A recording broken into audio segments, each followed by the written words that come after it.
Olá! Está no ar mais um Conexão Ciência. Hoje eu recebo a pesquisadora da Embrapa, Arailde Urben. Obrigada pela presença. Agradeço você. Hoje vamos conversar sobre cogumelos comestíveis e medicinais, que além de saborosos, são também muito nutritivos. Não saia daí, estamos de volta em 30 segundos.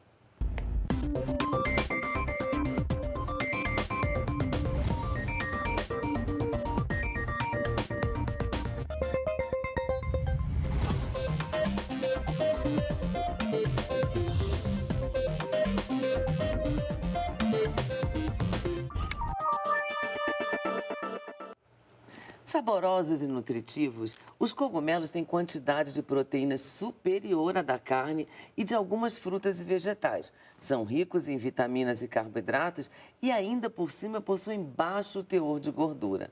A Embrapa tem apostado numa tecnologia capaz de aumentar o consumo desses fungos no Brasil. Arailde, os cogumelos são alimentos altamente nutritivos e saudáveis. Como é o consumo desses produtos no Brasil hoje em relação aos outros países? Pois não. Hoje, a produção aumentou consideravelmente e o consumo per capita também.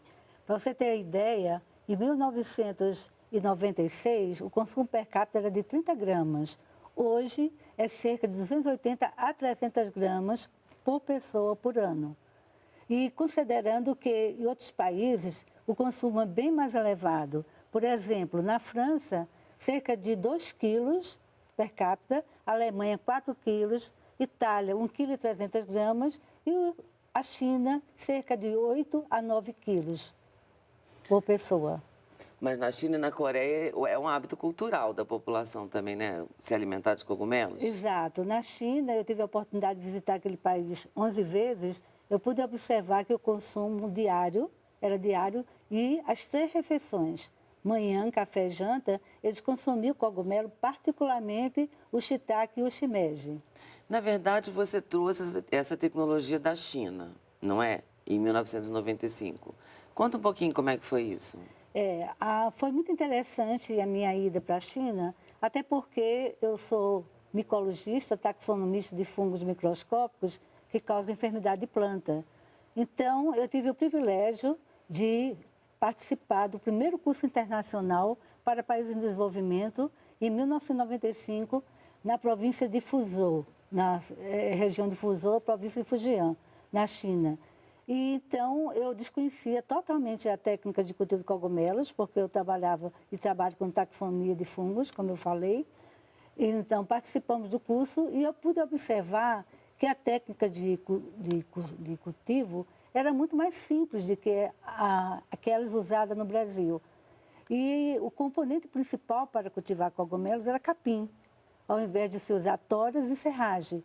Além de eu poder observar que o ciclo de reprodução era muito mais elevado, o ciclo todo reprodutivo menor, a produção maior, e, além disso, você usa capim como principal componente, evitando as toras e serragem, e a gramínea tem um ciclo de desenvolvimento menor também. 4 meses comparado com a serragem, para você obtê-la, demora 1 ano ou mais para você ter todo o desenvolvimento vegetativo e reprodutivo dos seus cogumelos. Então, é uma tecnologia que, além de mais barata, é ambientalmente mais correta, é isso? Isso, é ambientalmente mais correta. O ciclo de produção é menor comparado com a tora, porque em torno de 2 meses, no máximo, a 3.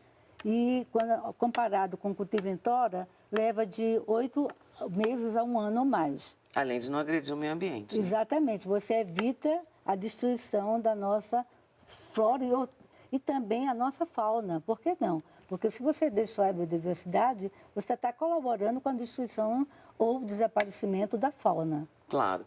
E aí você vendo o potencial dessa tecnologia, você resolveu trazê-la para o Brasil e adaptar às condições brasileiras. É isso? Exato. Em 95 eu fiz o curso, em 96 nós organizamos o laboratório, né? E eu comecei então a procurar quais são as gramíneas existentes no Brasil que poderiam se adaptar às condições locais. porque a maioria das gramíneas que são usadas na China, nós não tínhamos e não temos no Brasil. Então, eu comecei a usar o capim-elefante, a braquiária, o capim-andropólogo, o capim-tífito, o coste-cross, e então fiz diversas formulações, mais de 120 no início, até conseguir uma formulação adequada para produzir diversas espécies de cogumelos num período curto. Com isso, em 1996, você decidiu começar a transferir essa tecnologia para o setor produtivo no Brasil com o primeiro curso de cogumelos. Exatamente. Em 1996, eu organizei o primeiro curso. Hoje já oferecemos 50 cursos no período de menos de 21 anos. E nesse período também nós já organizamos workshops, 3 workshops, simpósios internacionais, 9, publicando diversos livros.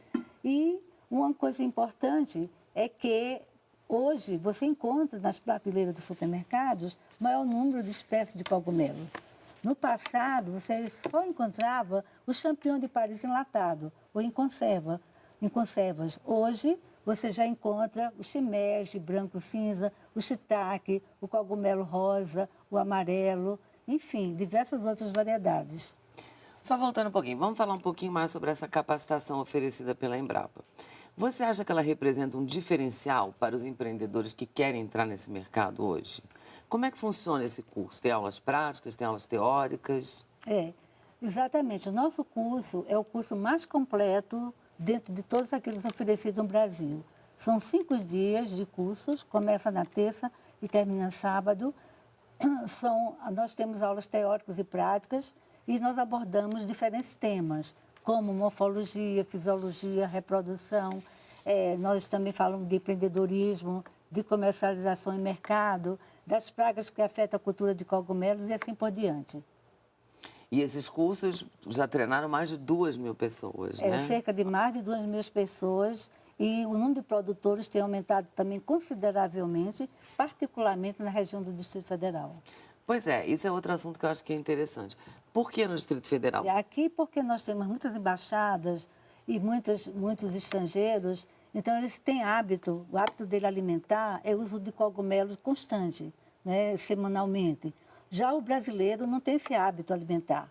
Daí o consumo ser menor comparado com os países asiáticos, europeus, né, que eles têm hábito, né, de uso como alimento diário. Mas tem aumentado muito a oferta, o número de produtores também, consequentemente, tem aumentado, e aí o consumo também, por sua vez, o brasileiro tem tido mais atenção e observado, principalmente, o brasileiro está consumindo um alimento que é orgânico, que não tem nenhum fungicida ou nenhum pesticida que vá causar prejuízo ao seu organismo. Ou seja, é um alimento que vem sob medida para o mercado de produtos saudáveis que está crescendo muito no Brasil hoje, não é isso? Inclusive para os veganos que não comem carne, porque o cogumelo substitui a carne, não substitui? Exatamente. Vou dar só um exemplo pequeno, simples. O champignon de Paris, que é o cogumelo mais consumido no mundo, ele tem cerca de 36% de proteína em 100 gramas do cogumelo seco. Já a carne bovina tem 14% a 15%. Nossa, Além do mais, não só proteína, mas são ricos em vitaminas, particularmente do complexo B e C, minerais como cálcio, ferro, potássio e fibras que são altamente valiosas, porque as fibras auxiliam pessoas que têm portadores de prisão de ventre. Então, ele regula o sistema intestinal, o intestino, e além de ter também vitaminas, como eu já falei, e lembrando que existem algumas deficiências de vitaminas que causam enfermidade, como beriberi e escorbuto.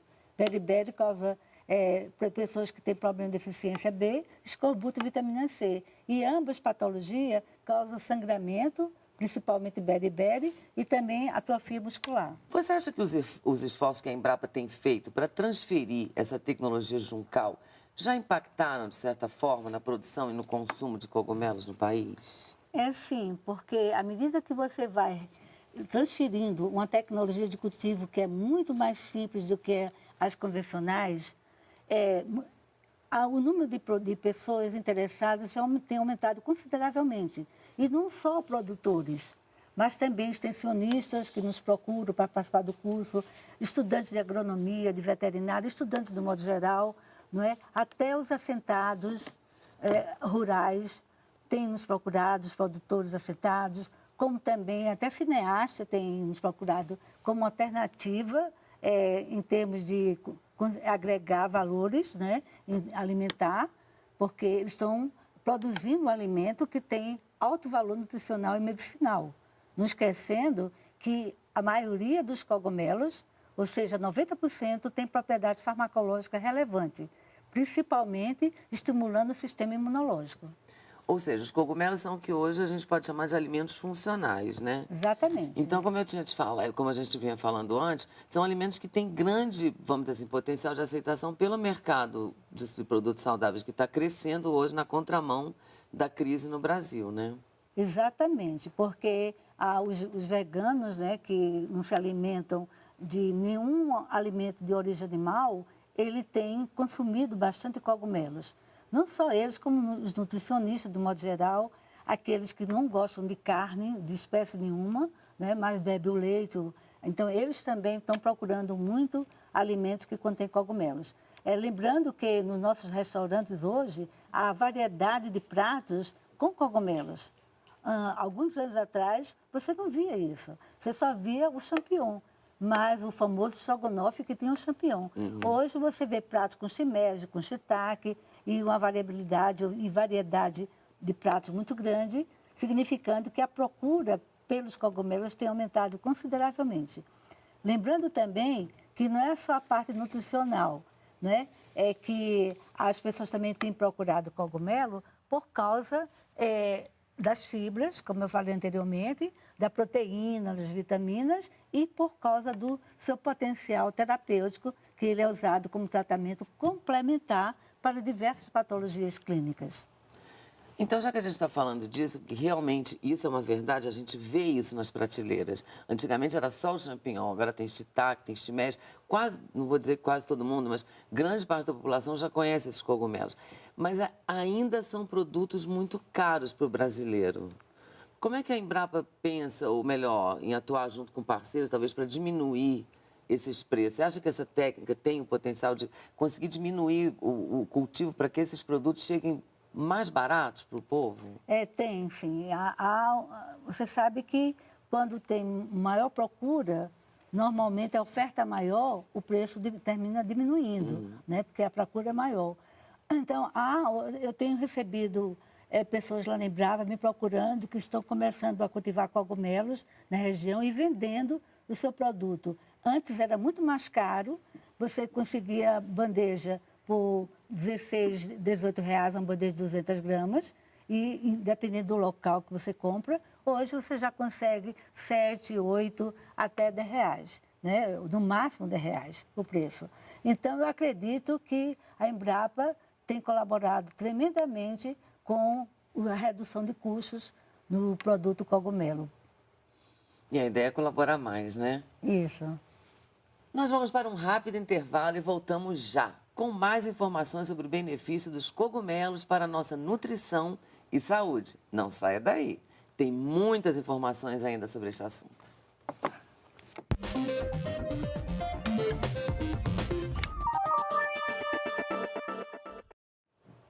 Estamos de volta com Conexão Ciência. Hoje eu converso com a pesquisadora Arailde Urben. Arailde, como é que você vê o mercado para cogumelos no Brasil hoje? O mercado de cogumelos no Brasil tem aumentado consideravelmente, tendo em vista as diferentes espécies de cogumelos que são vendidos nos supermercados, nas feiras, até em exposições, e você observa também nos restaurantes. Então, tem aumentado bastante. Para você ter uma ideia, Fernanda, no ano de 1970 até 1980, a produção brasileira de cogumelos era cerca de 3 mil toneladas. No ano de 2010, essa produção aumentou para 12.500 toneladas. Em 2017, o aumento foi cerca de 70%, ou seja, 20 mil toneladas. Destes, uma parte, ou 10 mil toneladas, vieram da China, material importado, principalmente o champignon de Paris e o shiitake. Então, é um mercado em expansão no Brasil, né?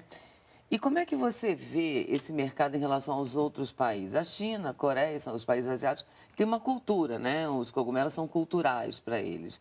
Mas em relação aos países da Europa, Estados Unidos, Canadá, você acha que o Brasil está bem, está crescendo bem? Não, ainda não. O Brasil ainda tem muito para crescer, porque esses países, tanto da Ásia como da Europa, eles têm um hábito alimentar.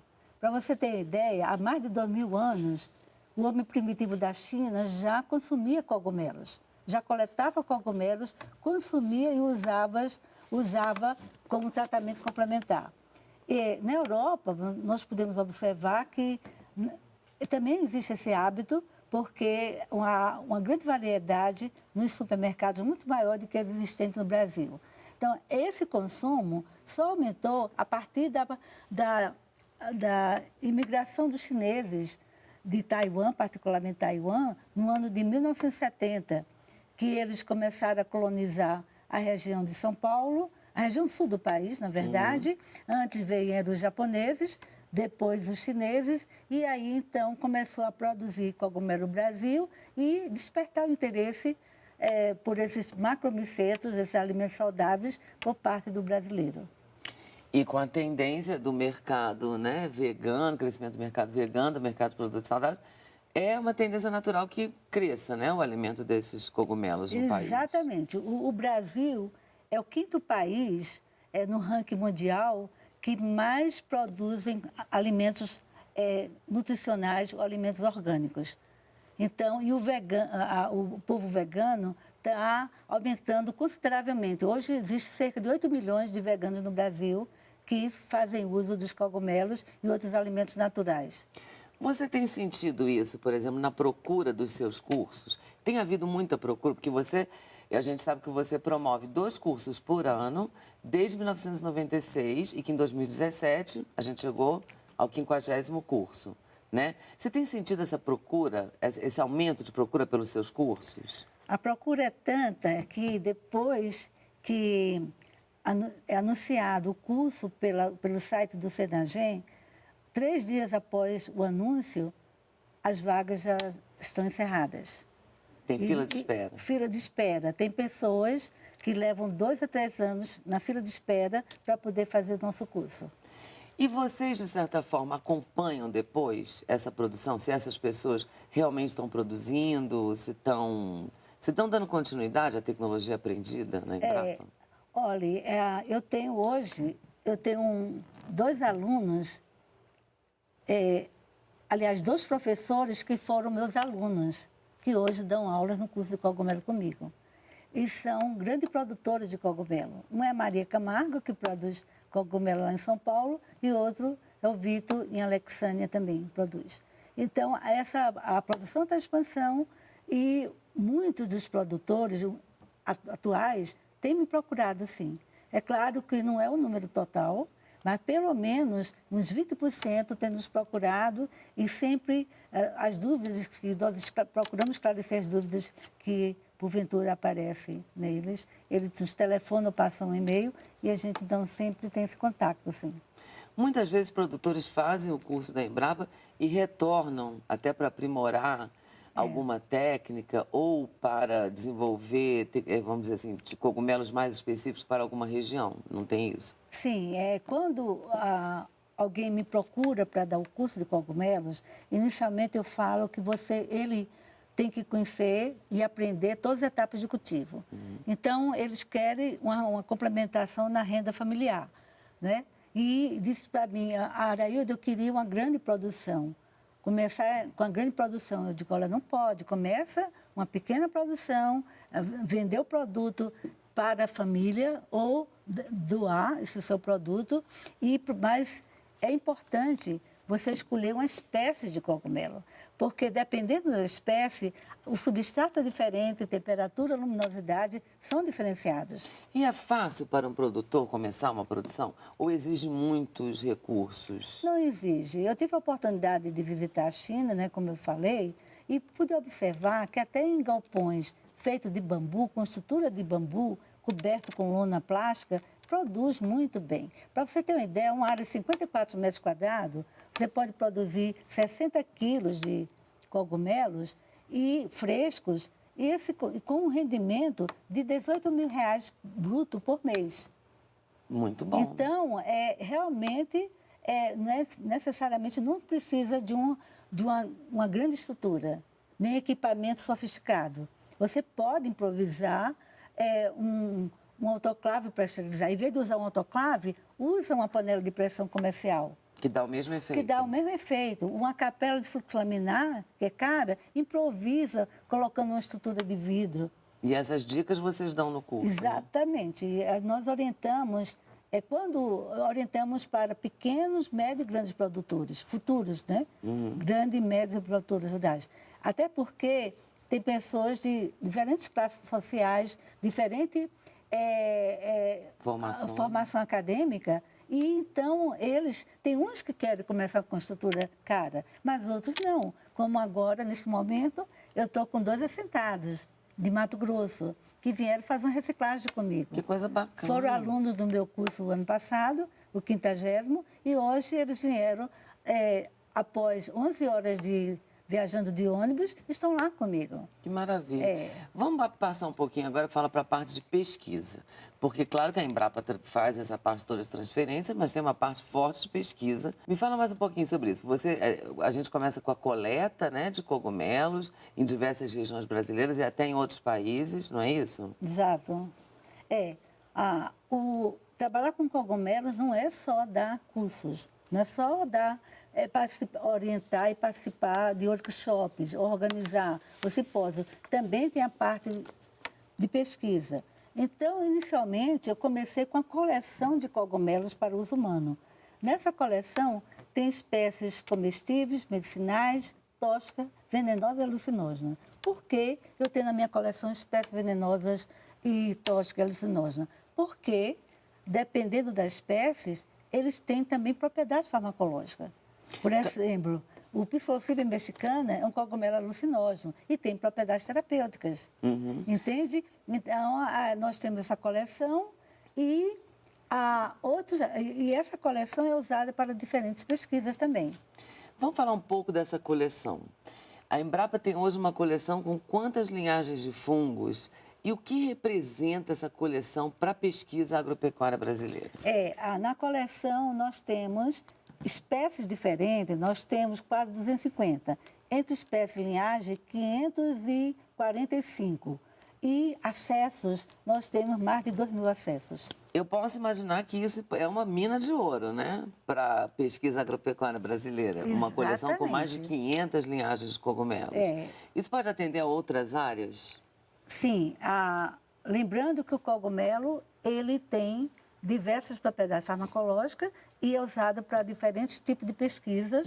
Por exemplo, tem um grupo de pesquisa na agroenergia, na Embrapa Agroenergia, que está usando a nossa coleção para desintoxicação de plantas que são tóxicas, como o pião manso, e esse pião manso vai ser usado futuramente para produzir etanol da 2ª geração. Então, porque ele é um biodegrador, o cogumelo, que tem diferentes enzimas, lignase celulase, que vai biodegradar as enzimas e os componentes que existentes no pião manso, que também é usado como farelo ou para ração de ruminantes, como a vaca, etc., e também a cabra, animais ruminantes do modo geral.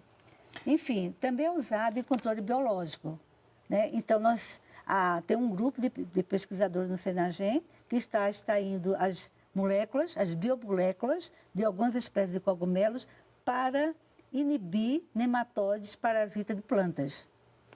Ou seja, os cogumelos realmente são um exemplo de pesquisa e transferência de tecnologia com êxito na Embrapa, né? Sim.